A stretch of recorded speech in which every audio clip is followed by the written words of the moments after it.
Hello, it's Jimmy here at O'Reilly's. We're just looking at a Mercedes E-Class. So I put a video of this up last week where he came to me for a diagnostic inspection after he was told it needs a new DPF. It spent a couple of visits at a few different garages who tried to do forced regens, and the forced regens failed. After then they've given up and said, okay, the forced regens aren't working and the DPF is at a 400% fill level, so the only thing we can do is replace the DPF and go from there. Now, I've already done a diagnostic test on it showing why that would not have worked, because if you fit the new DPF he still would have had the same issue, and we'll show you exactly what that is and how I'm going to fix it. So if we open the bonnet, we're looking at the 2.1 CDI engine. Get this engine cover off and we'll take out this inlet pipe here. Now if we come down here, right there, you can see that there is a split on the boost hose. Let me try and get that camera to focus for you. Right there. So even if you put a new DPF on, you're still going to get the error back up, because as soon as you drive down the road the car is going to go back in limp mode, and within 20 miles maybe your DPF is going to go back to 400% full on the calculations. So we're going to change that pipe and we'll clean the DPF and this customer should be good to go. Okay, so first I'm just taking off the trays here underneath, a few 8mm bolts. It'll give us a bit of access underneath the car. Okay, so that's one piece off. Now that is the second piece, so it comes off in two halves. Now we should have a bit of a better view here on the intercooler hose. There it is there, and it goes around under the subframe, and again there you can see it's got a further split at the bottom. Okay, so all you need to do is pull this clip all the way out and undo that on both sides, and then we can just get this and pull it out of the way. Let's get that out. Okay, so looking at this old pipe, you can see it's got a split on that side and an even bigger one on this side. So we've got a replacement pipe here to go on. Just make sure it's the same shape. Okay, so that's the new pipe there pushed into place. It's literally just a case of push it, clip fit, and you'll hear it click and lock into place. Make sure that the clamp is sealed all the way around. Okay, now I'm inside the car after we've fitted the pipe. I'm just going to run a scan so we can show you what faults that we had. Okay, so we've got one here for a battery malfunction. The resistance has been exceeded. Now it's had a new battery fitted already in the last day or two. So all of these open circuits and battery voltage faults right here. Then if we come down here to the ECM, we have soot content of the gas particle, diesel or gasoline particle filter is not okay. P246309, so a block DPF basically.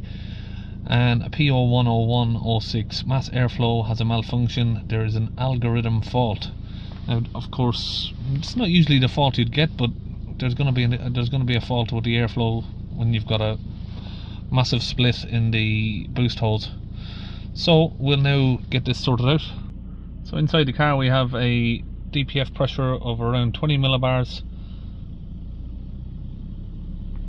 and if we look here we have a fill percentage calculated at around about 400%. That's just calculation, so the only thing to look at is the pressure, so we're not going to pay attention of the calculations.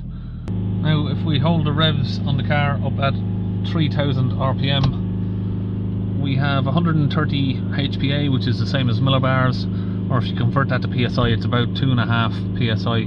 What we want to see is about half of that really. We want to see maybe 40 to 50 millibars. Now if we switch the ignition off on this, we've got 0 HPA, so we know the sensor is working okay. And on this particular car we should see 0 pressure when the vehicle's idling, because anything below 10 it will only read in 10 increments. So if it's below 10, if you've even got 9 millibars it'll show 0, because it doesn't read until it reaches 10 and then 20, 30, 40. So anything below 10 millibars we should be getting a 0 reading with the engine idling. So we're going to clean out the DPF now and we can reset the 400% calculations. Right, so I'm going to need to remove this airbox and ECU. So first we have a little clip here that goes onto the air mass meter. We'll just get that open like that, and we can press it down, pull it off, and we'll have a 7mm clamp here. Just give that a little loosen off, and then we can pull that away from the filter housing. Tuck that little breather tube to the right as you're pulling it up. There you go. Now we can get the 4 E10 bolts off of the ECU.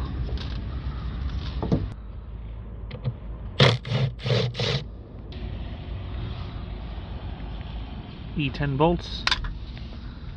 Now if we come over here to this wiring housing, if we put our fingers around the back, can't really see, let me try to put a torch on, around the back, so we're getting down to the bottom of the clip down there, and you pull it away from the housing. So basically you're just getting your fingers behind these little clips here. It's really hard to see, sorry, the sun is in the way. Okay, once they're all out, we can just lift the ECU, tuck it back over the back like that, and then that will allow us to get the whole air filter housing out, and you can see the exhaust system. You got the 2 pipes there for the DPF pressure hole, so we'd normally go in through there, or you can open the oxygen sensor and go through there with the DPF cleaner. Now, as I'm not changing the sensor, I don't want to risk breaking it because they are a plastic brittle sensor. So what I'm going to do is I'm just going to undo the oxygen sensor here.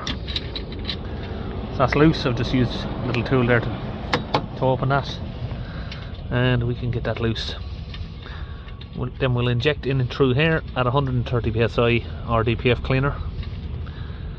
Okay, so I've got the cleaning kit from Launch UK, DPF cleaning kit.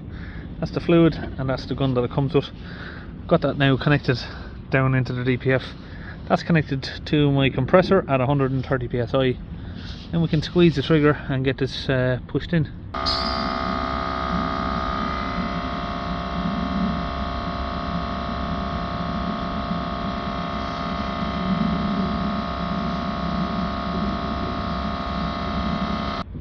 Now we can just lock that sensor back in place there. So another thing this customer mentioned to me was after the forced regens were done and they failed, he was told to take the car on a long drive down the motorway in 3rd gear, and it'll probably fix the issue. Now, I hear that story way too often, and if you're a regular person who drives around town a lot and you haven't driven on a motorway in 200 to 300 miles, yeah, it's a good idea to take the car on a journey more than a half an hour. But if you've got a fault like this, all the driving in the world isn't going to fix it. It's going to make it worse. And if you've got an engine management light on, like you've got here, taking it on a long drive to try and clear it is not going to work. It's already gone past that point. Once you've flagged up a fault, the car is now in limp mode. The more you drive in it is just making it worse, really. And especially, like I said, if you've got faults like that, get them fixed, and then you can concentrate on your DPF. So make the story clear, is if you've got a DPF fault, look elsewhere, don't look at the DPF. Look at what other faults you have, fix those before you even attempt to look at or fix your DPF. Okay, now I'm back in the car. What I'm going to do is come back out of the live data.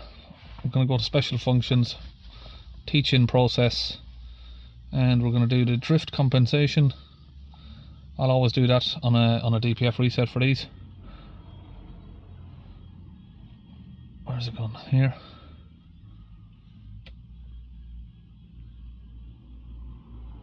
Turn the ignition on and do that again. We'll get that corrected up. Okay, that's done. That's the before and after values. Now we're going to do a teach-in of the diesel particle filter, because as far as the car is concerned, this DPF is now beyond repair. It needs a new one. So in that sense, the mechanic is right what they're saying, but you can't always believe what the computer says. Just tell her this had a new DPF and that'll reset the calculations. So there's your 400% fill level, reset. Okay, that's done.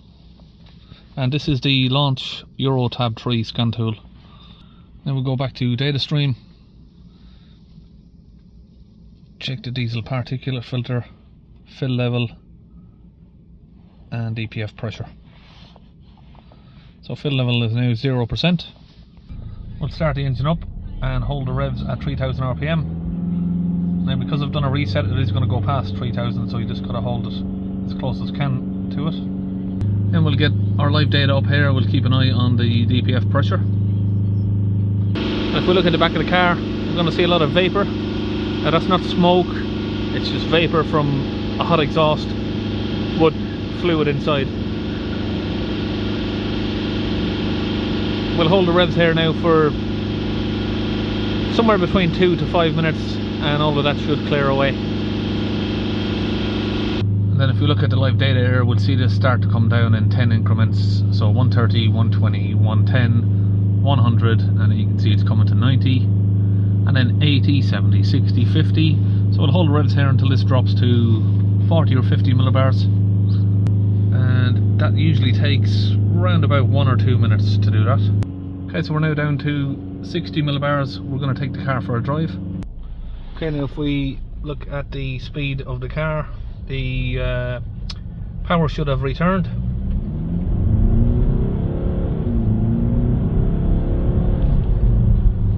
So we'll drive the car at least 5 miles just to confirm everything's okay.